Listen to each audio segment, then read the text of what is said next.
그래도 우리가 뭐 OECD 11대 경제대국이고 심리적 G8이고 하는데 별로 부차적인 존재가 됐다라는 것은 좀 충격적이네요. 우리가 줄 수가 있는 게 없잖아요. 지금. 그리고 지금 보세요. 지금 트럼프 얘기 들어서서 지금 내가 볼 때는 네 가지 정도의 큰 이제 쟁점이 있을 거라고 보는데 뭐 첫째는 당연히 이제 방위비 분담 문제겠죠. 그러니까 지난 10월에 작년 10월에 결국 윤석열 정부하고 바이든 행정부가 합의를 해서 첫 해 이제 1조 한 5천억 정도를 이제 내고 매년 인플레이션 비율에 비례해서 이제 지불하는 걸로 합의를 봤단 말이에요. 그런데 그게 트럼프가 이제 그때 대선 기간 중인데 그 소식 딱 듣지만은 이런 엉터리 합의가 어디 있느냐. 사실상 한국이 모니머신 돈 만드는 기계인데 최소한 100억 불은 받아야 된다. 그러니까 거의 9배를 더 받아야 된다는 거거든요. 그 트럼프 스타일로 봐서는 아마 그게 곧 정책으로 전환이 될 거예요. 그러니까 심지어 우리가 지금 5년 합의를 했는데 그 특별조치 SMA 조치를 5년 합의를 했는데 트럼프가 그거 다시 재협상하자고 그럴 거예요. 그러니까 요거 하나 문제가 있고 두 번째 문제점이라고 하는 것은 결국에 북미 관계죠. 북미 관계. 트럼프가 이제 그린엘이라고 하는 전 독일 대사를 소위 로빙 앰베서더 임명을 해갖고 특수 임무를 주는데 그 중에 핵심적인 게 이제 북한 문제란 말이에요. 그러면 김정은 트럼프 사이에 직거래가 이루어지면은 한국이 배제될 가능성이 있죠.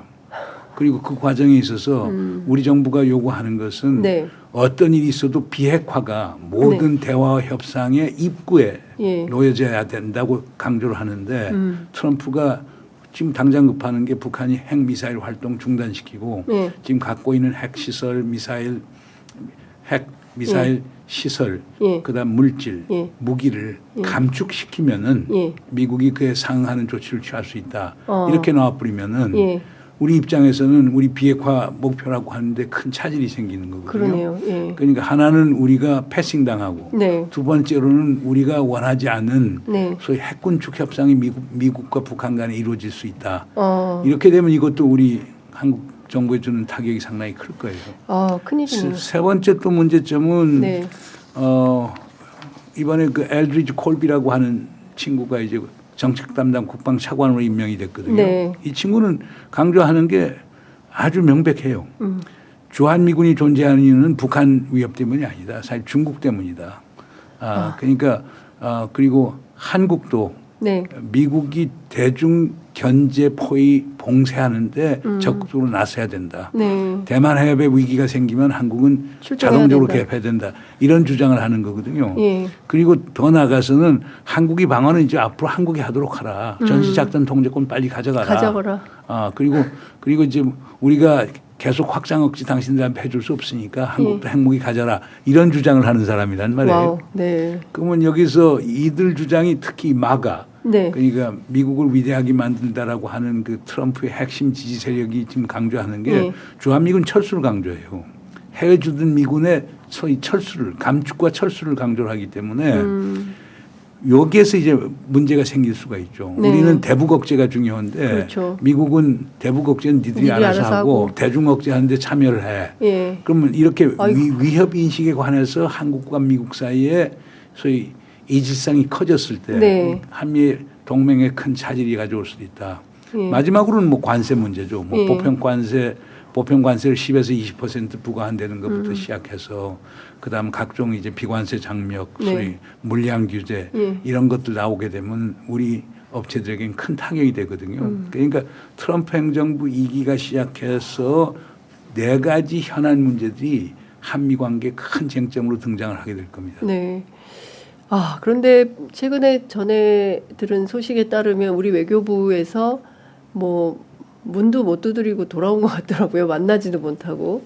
그러니까 뭐 그 신세계 정용진 신세계그룹 회장 정도만 말하라고 해서 트럼프를 만났다고는 하는데 뭐 자세한 내용은 전해주지 않아서 어떤 내용을 했는지는 알 수 없고 우리 정부 관계자는 아예 뭐 미팅 자체가 안 잡히는 것 같거든요. 아, 그거 할 필요 없어요. 지금 할 필요 없어요. 그러니까 뭐 급한 데든 가서 하는데 예. 왜냐하면 지금 그거 한다고 해서 그 트럼프 이게 큰 영향에 저 무슨 그 효과가 있는 건 아니거든요. 예, 일단 그냥 뭐 내년 하여간 금년 1월 21일 네. 이제 예. 트럼프 행정 2기가 출범이 되면은 그때 정부 대 정부 협상을 통해서 하나씩 풀어나가면 돼요. 네. 뭐 지금 트럼프 대통령에 매달려서 될 수 있는 건 아니고요. 아니다. 그리고 트럼프 대통령이 이미 문재인 정부 시기 4년 동안 네. 한국을 겪었기 때문에 예. 한국에 대한 인지도가 다른 웬만한 사람보다 훨씬 나아요. 높다. 그러니까 그거 가서 지금 무슨 뭐 가령이 바지 가령이 잡는다라고 무슨 트럼프가 우리 말을 들어주는 건 아니니까 너무 신경 쓸 필요가 없고 그리고 언론도 네. 너무 그렇게 하지 말아요. 그러니까 언론이 자꾸 그렇게 하는 게 네. 정부의 협상력을 더 약화시킬 수도 있는 거거든요. 예. 그냥 떳떳하게 예. 정부 시작하면은 예. 현안별로 예. 하나씩 따져 나가면서 예.